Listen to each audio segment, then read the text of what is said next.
ओम श्री सद्गुरु परमात्मा ने नमः। श्री राम जी ने पूछा, है भगवान, यह सब जगत आडंबर मन ही ने रचा है और सब मन रूप है और मन ही कर्म रूप है। यह आपके कहने से मैंने निश्चय किया, परंतु इसका अनुभव कैसे हो? श्री वशिष्ठ जी बोले, हे रामचंद्र जी, यह मन भावना मात्र है। जैसे प्रचंड सूर्य की धूप मरुस्थल में जल होकर भासती है, तैसे ही आत्मा का आभास रूप मन होता है। उस मन से जो कुछ जगत भासता है वह सब मन रूप है। कहीं मनुष्य, कहीं देवता, कहीं दैत्य, कहीं पक्षी, कहीं गंधर्व, कहीं नागपुर आदि जो कुछ रूप भासते हैं वे सब मन से ही विस्तार को प्राप्त हुए हैं, पर वे तृण और काष्ठ के तुल्य है। उनके विचार से क्या है? यह सब मन की रचना है और मन अविचार से सिद्ध है। विचार करने से नष्ट हो जाता है। मन के नष्ट हुए परमात्मा ही शेष रहता है, जो सबका साक्षीभूत, सर्व से अतीत, सर्वव्यापी और सबका आश्रयभूत है। उसके प्रमाद से मन जगत को रच सकता है। इस कारण कहा गया है कि मन और कर्म एक रूप है और शरीरों के कारण है। हे रामचंद्र जी, जन्म मरण आदि जो कुछ विकार है वे मन से ही भासते हैं और मन अविचार से सिद्ध है और विचार किए से लीन हो जाता है। जब मन लीन होता है तब कर्म आदि भ्रम नष्ट हो जाते हैं। जो इस भ्रम से छूटा है वही मुक्त है और वह पुरुष फिर जन्म मरण को नहीं प्राप्त होता।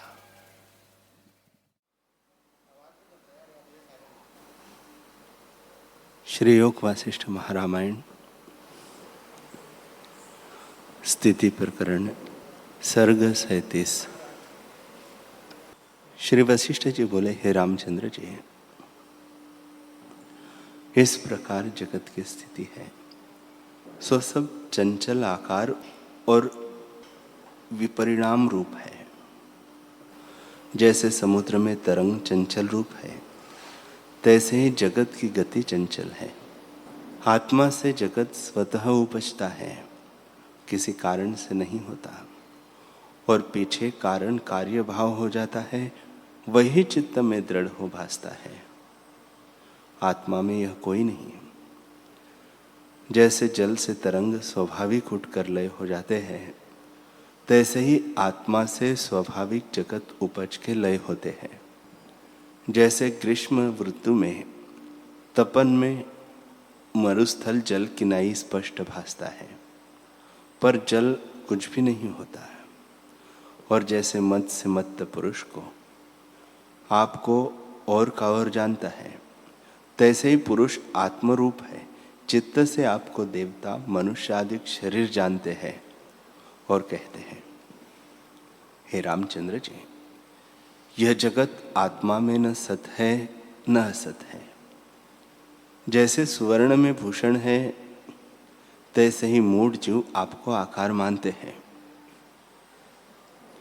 इससे तुम दृश्य को त्याग के दृष्टा में स्थित हो, और जिससे शब्द, स्पर्श, रूप, रस, गंध आदि सबको जानता है, उसी को आत्म ब्रह्म जानो। वह सर्व में पूर्ण स्थित है, स्वच्छ और निर्मल है। आत्मसत्ता में एक अद्वैत कल्पना कुछ नहीं।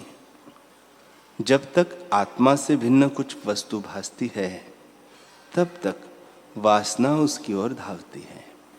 हे रामचंद्र जी, आत्मा से व्यतिरेक कुछ सिद्ध नहीं होता, तो किसकी वांछा करें, किसका अनुसंधान करें और किसका ग्रहण त्याग करें? आत्मा को इप्सित, अनिप्सित, इष्ट अनिष्ट आदि कोई विकार, विकल्प स्पर्श नहीं करता, और कर्ता, कारण, कर्म तीनों की एकता है। न कोई आधार है न आधेय है। द्वैत कल्पना असंभव है और अहम त्वम आदि कुछ नहीं, केवल ब्रह्म सत्ता स्थित है। ऐसे जान के सर्वदा निर्द्वंद्व होकर सर्व संताप से रहित कार्य में प्रवृत्त हो जाओ। पूर्व जो तुमने कुछ किया और नहीं किया, उस करने और न करने से तुमको क्या सिद्ध हुआ, और पाने योग्य कौन पद पाया, और भूतों की गिनती में क्या बात है। तुम आपको हृदय में अकर्ता की भावना करो और बाहर से इंद्रियों से जगत के कार्य करो। जब स्थिरता रूपी समुद्र में तुम्हारी वृत्ति धैर्यवान होगी, तब शांतात्मा होंगे। पर दृश्य जगत में तो दूर से दूर भी गए हृदय में शांति नहीं होती। जहां चाहे वहां जावे और चाहे जैसे पदार्थ पाने का यत्न करे, पर उसके पाने से भी शांति प्राप्त न होगी। जगत के सर्व दृश्य पदार्थ त्याग कर जो शेष अपना स्वरूप रहता है, वही चिदात्मा है। उसमें स्थित हुए से शांति प्राप्त होती है। श्री वशिष्ठ जी बोले, हे रामचंद्र जी, इस प्रकार जो ज्ञानी पुरुष है उसमें कर्तव्य भाव भी दृष्टि आता है और हिंसा आदि तामसी कर्म भी करते हैं, तो भी स्वरूप के ज्ञान से वे अकर्ता ही है। उन्होंने कदाचित कुछ नहीं किया। और जो मूढ़ अज्ञानी है, वे जैसा कर्म करते हैं वैसा ही फल भोगते हैं। मन में सत्य जान के जिस पदार्थ के ग्रहण की इच्छा करता है, सो फुरना वासना रूप होता है। उसी सद्भाव फुरने का नाम कर्तव्य है और उसी चेष्टा से फल की प्राप्ति होती है। जिस पदार्थ को सत्य जान के वासना फुरती है, उसका अनुभव होता है। शरीर करे अथवा न करे, पर जैसी वासना मन में दृढ़ होती है, वह शुभ हो अथवा अशुभ, उसी के अनुसार दृश्य भास आता है। शुभ से स्वर्ग भासता है और अशुभ से नरक भासता है। जिस पुरुष को आत्मा का ज्ञान है, यद्यपि वह प्रत्यक्ष अकर्ता है, तो भी अनेक कर्म के फल को अनुभव करता है। और जो ज्ञानवान है, उनके हृदय में पदार्थों का सद्भाव और वासना दोनों नहीं होती, क्योंकि उनमें कर्तव्य का अभाव है। यद्यपि वे करते हैं, तो भी कर्तव्य के फल को नहीं प्राप्त होते और संसार को असत्य जानते हैं। केवल शरीर का स्पंद मात्र उनका कर्म है। हृदय से बंधनवान नहीं होते। पूर्व के प्रारब्ध से सुख दुख फल उनको प्राप्त भी होता है, परंतु वे आत्मा से भिन्न उसको नहीं जानते। वे ब्रह्म ही देखते हैं, और जो अज्ञानी है, वे अवयव के स्पंद में आपको कर्ता मानते हैं और उसके अनुसार सुख दुख भोगते और मोह को प्राप्त होते हैं। जिसका मन अनात्म भाव में मग्न है, वे अकर्ता हुए भी कर्ता होते हैं, और मन से रहित केवल शरीर से किया हुआ कर्म किया भी न किया ही है। इससे मन ही करता है, शरीर कुछ नहीं करता। यह सब जगत मन से उपजा है, मन रूप है और मन ही में स्थित है। जिसका मन अमन भाव को प्राप्त हुआ है, उसको सब शांत रूप है। जैसे तीक्ष्ण धूप से मृग तृष्णा की नदी भासती है और वर्षा होती है तब शांत हो जाती है, तैसे ही जब आत्मज्ञान होता है तब यह सब जगत शांत हो जाता है और संसार के सुख दुख स्पर्श नहीं करते हैं। न वह चंचल है, न सत्य है और न असत्य है। सर्व विकार से रहित शांत रूप है। वह संसार की वासना में नहीं डूबता, पर अज्ञानी डूबता है, क्योंकि उसका मन संसार भ्रम में मग्न रहता है और सदा पदार्थों की तृष्णा करता है, ज्ञानी का नहीं करता। हे रामचंद्र जी, और दृष्टांत सुनो कि अज्ञानी को अकर्तव्य में भी कर्तव्य है और ज्ञानी को कर्तव्य में अकर्तव्य है। जैसे कोई पुरुष शैया पर सोया हो और स्वप्न में गिर करके दुख पावे, तो वह अकर्तव्य में कर्तव्य हुआ। और जैसे समाधि में स्थित होकर गड्ढे में गिरा है, पर उसको सर्व शांत रूप है, यह कर्तव्य में भी अकर्तव्य हुआ। क्योंकि शैया पर सोया था, उसका मन चलता था, इससे अकर्तव्य में उसको कर्तव्य हुआ। और फिर दुख का अनुभव करने लगा और दूसरे को सुख का अनुभव हुआ। इससे यह निश्चय हुआ कि जैसा मन होता है तैसे ही सिद्धता भी प्राप्त होती है। तुम भी असंसक्त होकर कर्म करो, तब अकर्ता हो रहोगे। जो कुछ जगत भासता है वह आत्मा से व्यतिरिक्त नहीं है। जिसको यह निश्चय होता है, उस ज्ञानवान को सुख दुख स्पर्श नहीं करते। उसे आधार, आधेय, दृष्टा, दर्शन, दृश्य, इच्छा, आत्मा से भिन्न कुछ नहीं भासता। जब ऐसे निश्चय होता है कि मैं देह नहीं, सब पदार्थों से व्यतिरेक और बाल के अग्र के 100वें भाग से भी सूक्ष्म हूँ, अथवा जो कुछ दृश्य जगत है सो सर्व मैं ही हूँ, सर्व तत्व का प्रकाशक और सर्वव्यापी हूँ, इस निश्चय से उसको सुख दुख का क्षोभ नहीं होता और विगत ज्वर होकर स्थित होता है। यद्यपि दुख और संकट ज्ञानवान को भी प्राप्त होते हैं, तो भी उसको वास्तव से नहीं भासते।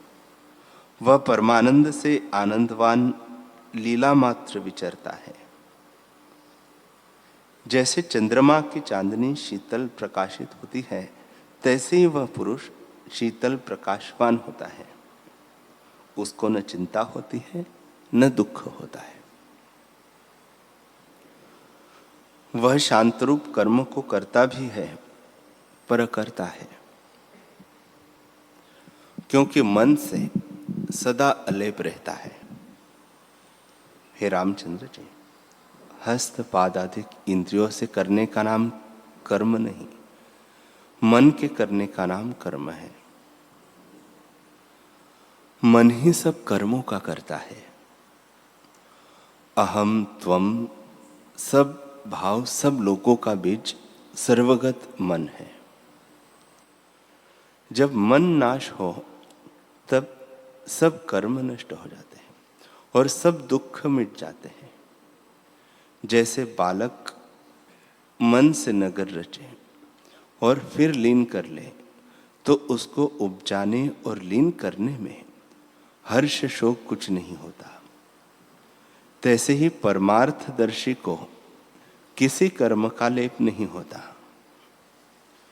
वह करता हुआ भी कुछ नहीं करता और उसमें कर्तव्य, भोक्तव्य, सुख दुख अज्ञानी मोह से आध्यारोप करते हैं और कुछ नहीं।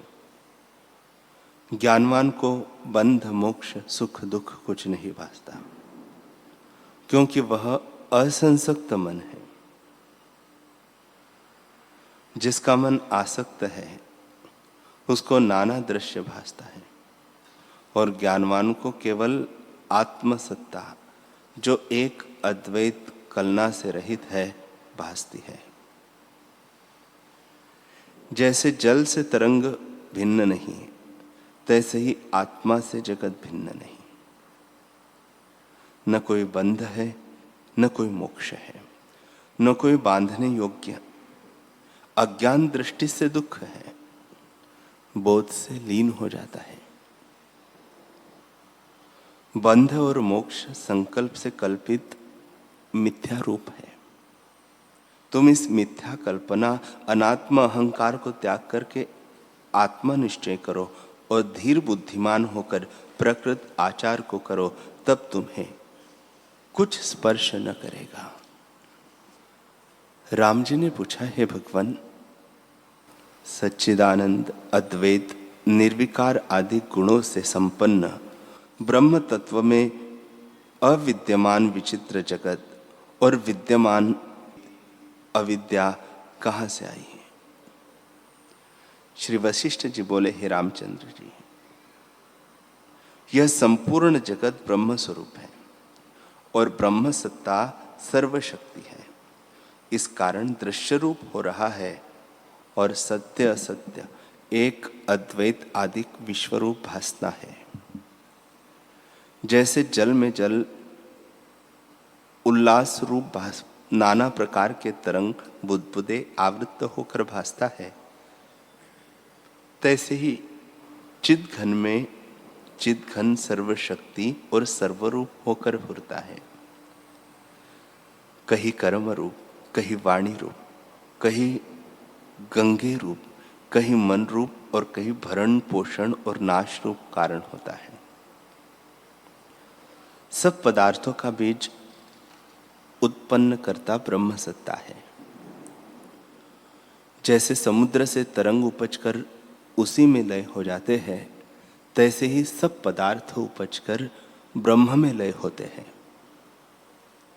राम जी ने फिर पूछा कि हे भगवान, आपके वचन का उच्चार प्रकट है तो भी कठिन और अति गंभीर है। इनका तोल नहीं पाया जाता और इनका यथार्थ भाव मैं पा नहीं सकता।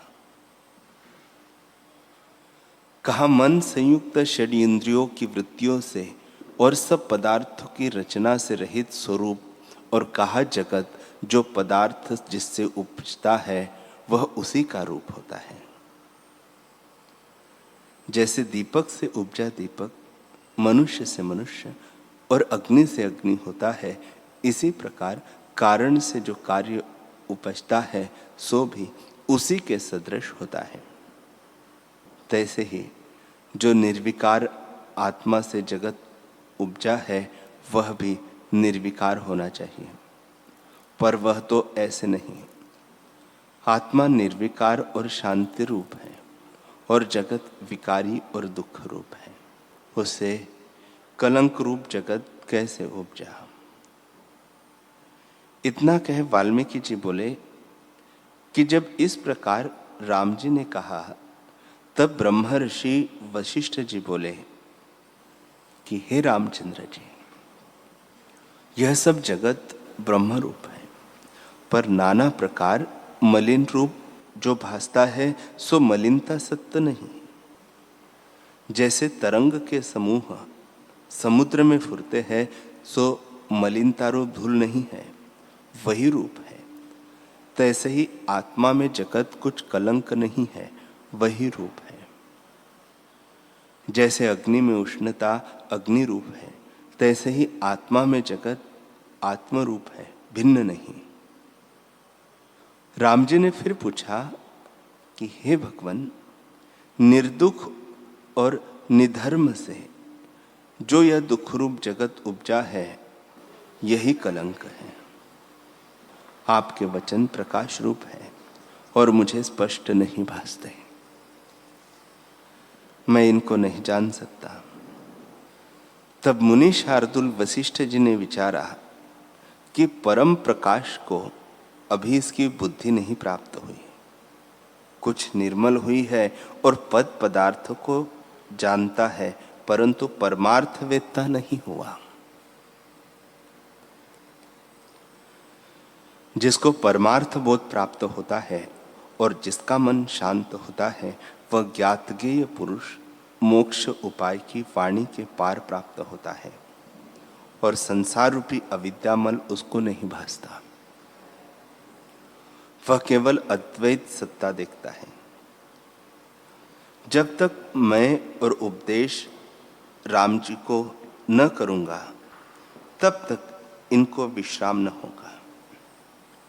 जो अर्ध प्रबुद्ध है उसको सब ब्रह्म ही कहना नहीं शोभता, क्योंकि उसका चित्त भोगों से सर्वथा व्यतिरेक नहीं हुआ।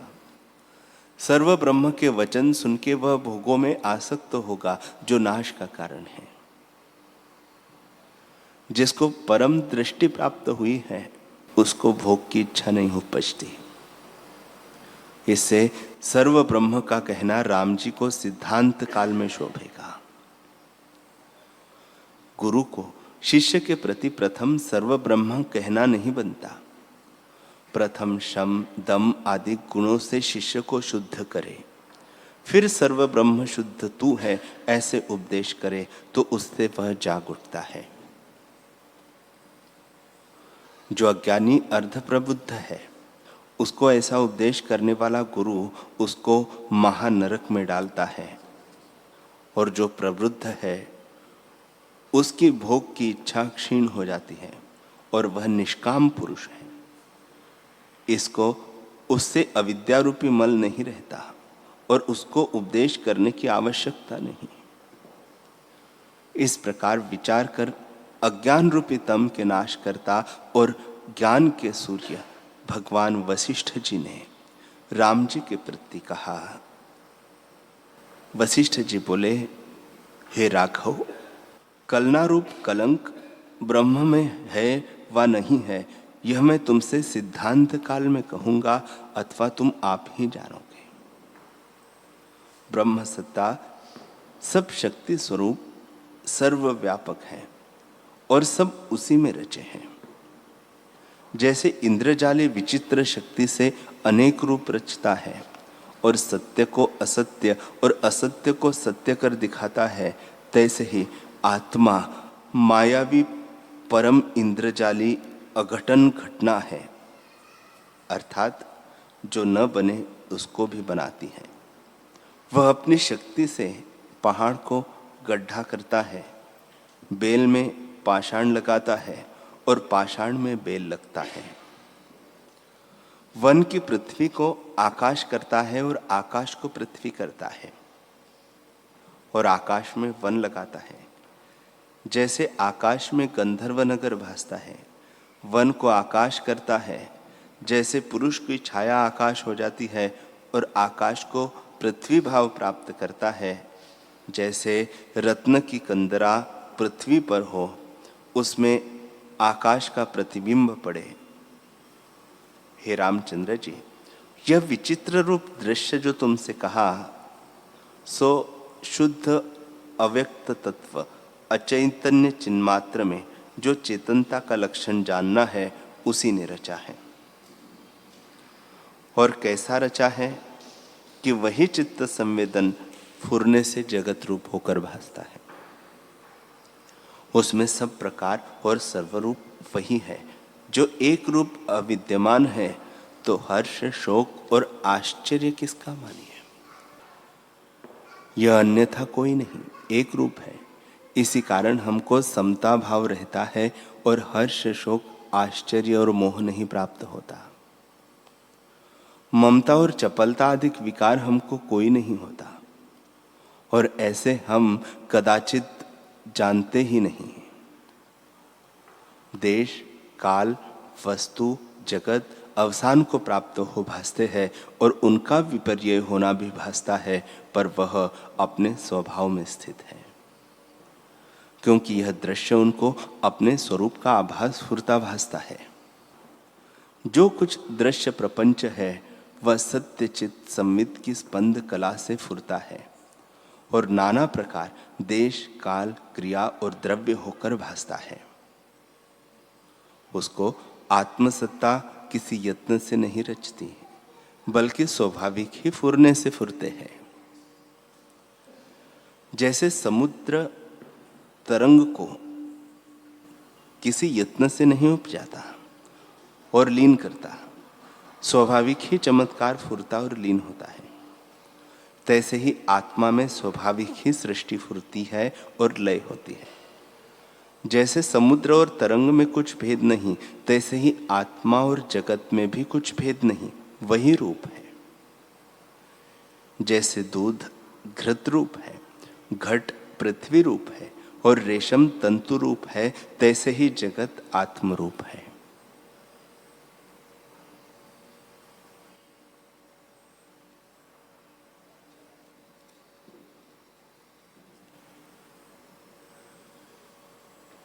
हरि ओम,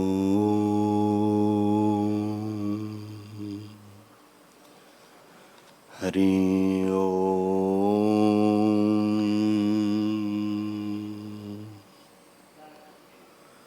हरि ओम।